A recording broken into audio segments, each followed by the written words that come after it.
Hello, dear sisters and brothers, near and far. Beloved greetings from the Andalusian mountains.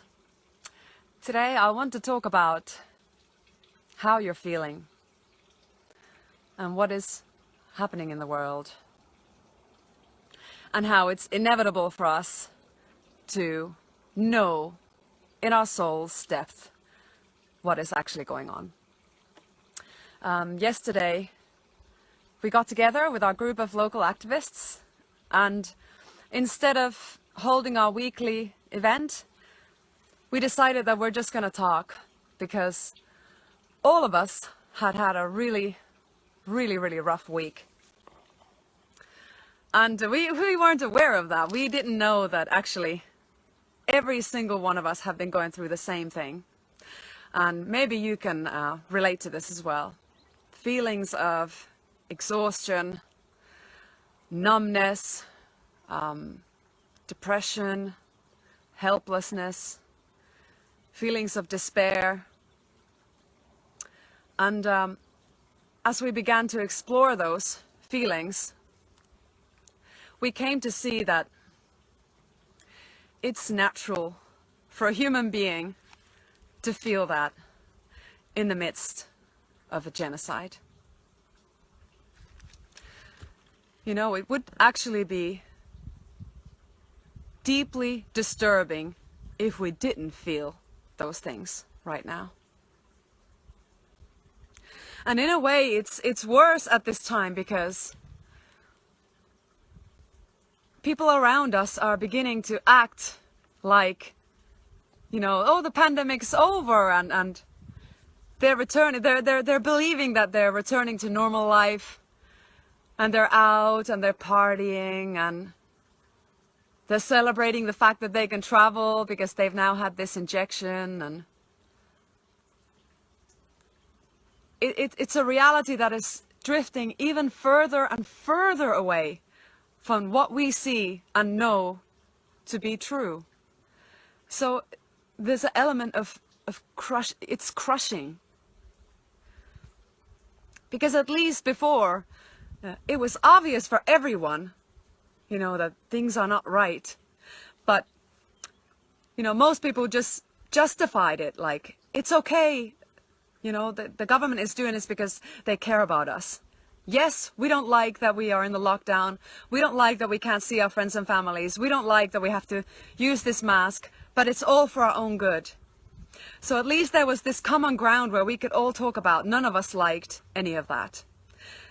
Other question was whether we believed that it was justified or not, but at least there was a common ground, you know? Whereas now it feels like that common ground is slipping further and further.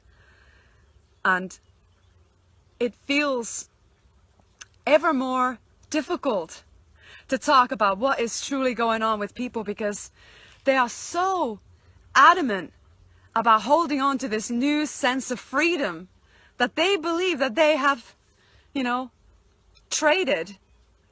You know, that they have given their body to be injected in order for them to receive this freedom that they cherish so much, that they've been waiting for so much.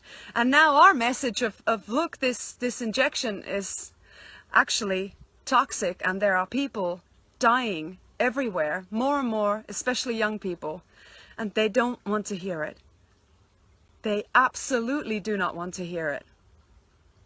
So there is an element of like feeling paralyzed, you know, like we've been doing our best, going at it, saying the same thing for over a year now, saying this is a hijacking of our culture, of our societies. This is medical fascism, and if you allow them one piece of your bodily sovereignty and your freedom, they will go for more and more. And we know that this isn't the end, of course, you know, this is just one phase. If you look at torture techniques and mind control techniques, one part of how to make it really effective is give the illusion of freedom back, you know, under certain conditions. This is how you really form the new normality. You know, you get the masses to behave a certain way. And they're even grateful for that. They don't even want to see anymore the new conditions for their freedom because they're so relieved that at least now they can hug their grandmother. At least now they can be taken away their mask. At least now they can go for a holiday. And so we were all sharing about these feelings of helplessness. And feeling that we have to go through those emotions. There is no other way. If we want to guard our innocence and our purity, our humanity in this time, we have to be able to feel. Even if that feeling is a feeling of pain. It's better to feel than to be in denial and brush away this reality. And another thing that was bringing us hope was the realization that it has been like this for centuries. But the genocide has not touched us here in these so-called developed nations, you know, of Northern Europe or Australia. We have somehow lived in this illusion of justice and peace. So we haven't had to face and digest that this is the reality of our world, that such evil is present here, that it purposefully, consciously, knowingly kills innocent people.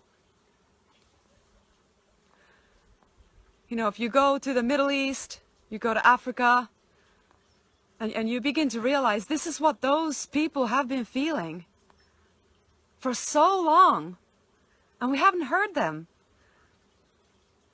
We haven't realized how they are abused and how their culture is destroyed. You know, those of us who are animal rights activists, we've come to see the invisible holocaust of billions of animals happening every second of our lives. And that's been a reality that we've had to come into terms with. You know, hearing those screams of the animals and having to come to accept that that is a reality that we cannot change. You know, we do our best to do that, but it's not in our hands. We need everyone to participate to end that system of torture and enslavement. You know, for years now, since I've, you know, come to work together with the indigenous people, I've come to learn that they are still being genocided also. 2 years ago, I was in a conference of indigenous healers in Girona, in northern Spain, and they were talking about their ancient healing arts. There were different leaders from different Amazonian tribes, and every single one of them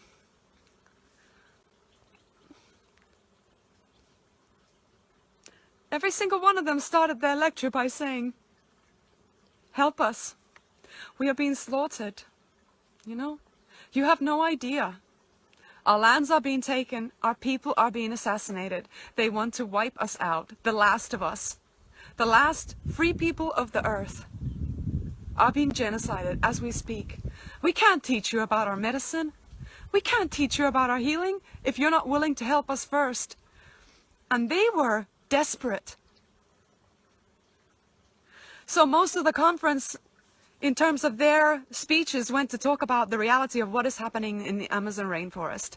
Something that the mainstream media is not reporting about at all. So most people are completely oblivious to that reality. That was painful for everyone there. So why I'm saying all of this is because it's about time. It's about time that we come to feel what is actually going on in this world. It's about time that we stop watching fiction, false drama of false characters on Netflix and on movies. Why don't we want to hear about the real people? What really happens around the world? Why don't we care about real life? Why are we so obsessed and addicted to false fiction on television when we could be talking to our community and to our neighbors? And it's about time that we come to see the reality of this evil that is present here in this world, and we stop lying to ourselves and pretending like everything's okay. It has been the century of the self. We have become completely self-obsessed, self-serving. You know, we've lost a lot of our true nature, which is love and care and altruism. You know, just 100 years ago in Finland, it was usual that the communities would build their houses together. And there's a special word for that, talkoot. Now everyone does everything by themselves. And people are becoming, you know, isolated, way beyond this, you know, government tyranny that has risen. People were already isolated. You know, tens of thousands of people in Finland get lost. Nobody knows what happened to them. They fall out of the system. There's so much that is actually going on. Imagine if all of us just picked a cause that really, really resonates with us, whether it's animals, whether it's children, whether it's nature, and just started directing our vital energy into solving that problem. You know, what if we became conscious that our purpose here on earth is to be healers, to be teachers, to be angels to each other, and stopped this insane race to get more, to be more.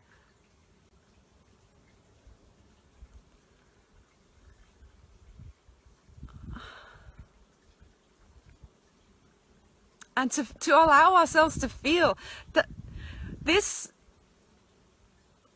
transhumanist coup, this is the true alien invasion. It's not some flying saucers on the sky. You know, it's this artificial intellect which is infiltrating our lives and our culture, our relationships, and our emotional world.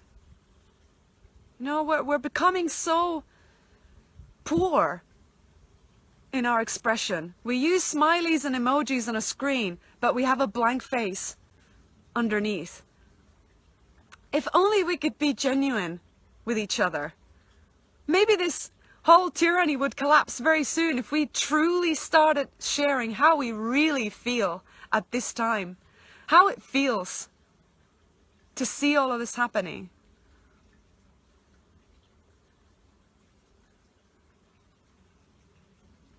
And you know, some people say that this evil is part of the natural balance, you know. There's always light and dark, good and bad. That's not what I've learned. That's not what I've come to realize about life. This evil is not a part of the natural order. This is a distortion. This is a corruption. You know, of course there is natural darkness, which is like when something dies and then it gives fertile ground for something new to be born out of that. There is a death that is natural, that is beautiful. You know, the darkness of the night gives shelter to many animals. It's like a warm, loving cocoon, being in the womb of creation, under the starry sky. There's nothing evil about darkness. But there is another kind of darkness, which is this insatiable force,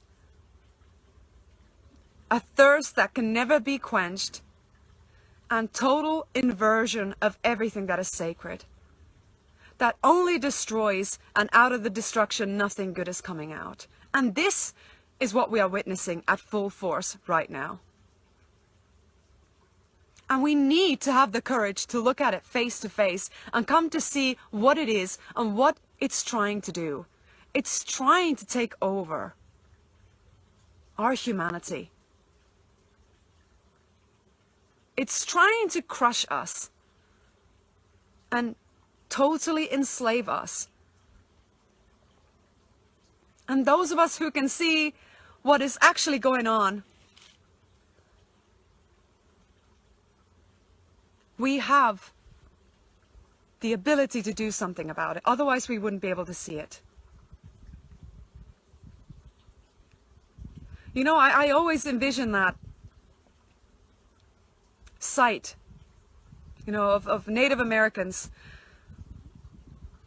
I don't know if it actually happened like this, but this is a vision that keeps coming back to me of when they saw the ships coming over, you know?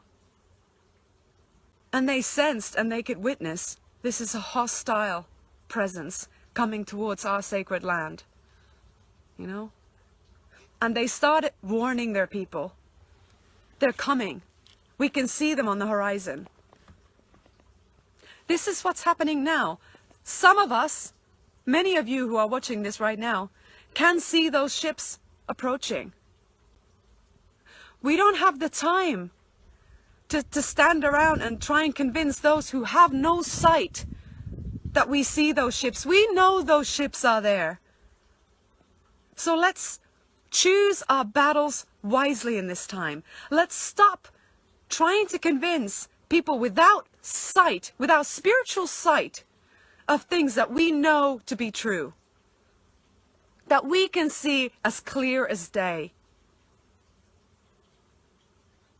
Let's focus on those who are curious, who still have eyes to see and ears to hear. Let's talk to them. Let's give them the information that can help them become empowered to take action. Because this isn't ending anytime soon. Now, all of you know about Agenda 21, Agenda 2030, you know, the Great Reset, the Fourth Industrial Revolution. This is a 100-year plan, well documented in many, many different sources. And the ultimate goal is to create a technocratic grid, smart cities, surveillance 24/7, digital identifications, microchips, you name it. It's on its way. And we have to become seriously prepared for this and learn how to build communities outside of that monstrosity. So if you are feeling the severity of what is happening, God bless you, because you are still a human being. You still have a heart that feels. That's what we must guard more than anything else, is our purity. Let's not let the evil make us numb. Okay, that is what the sons of darkness seek for the most, is to steal our faith, our hope, our innocence. So when you're feeling down, express it, write about it, feel it, breathe it, and then collect yourself again, recuperate, and find something that you can do that empowers you. Be in service. That is the most spiritually nourishing, most rewarding, empowering feeling when you are in service. Because whatever we do unto others, we're also doing it to the overarching soul of humanity. We are all connected. And for that same reason also, when our sisters and brothers are being hoodwinked, deceived, killed, genocided, we feel that also. So it's natural to feel those feelings. Don't beat yourself up. If you're having a hard time, if you feel like you can barely get out of bed, it's okay. How you're supposed to feel in the middle of a genocide. It's okay to feel all the feelings that naturally arise in you. And get in touch with your friends. Likely they will be feeling the same. Go and hug someone, you know. Be kind to yourself. We're doing our best. and be real. That is our human superpower, being authentic, being sincere.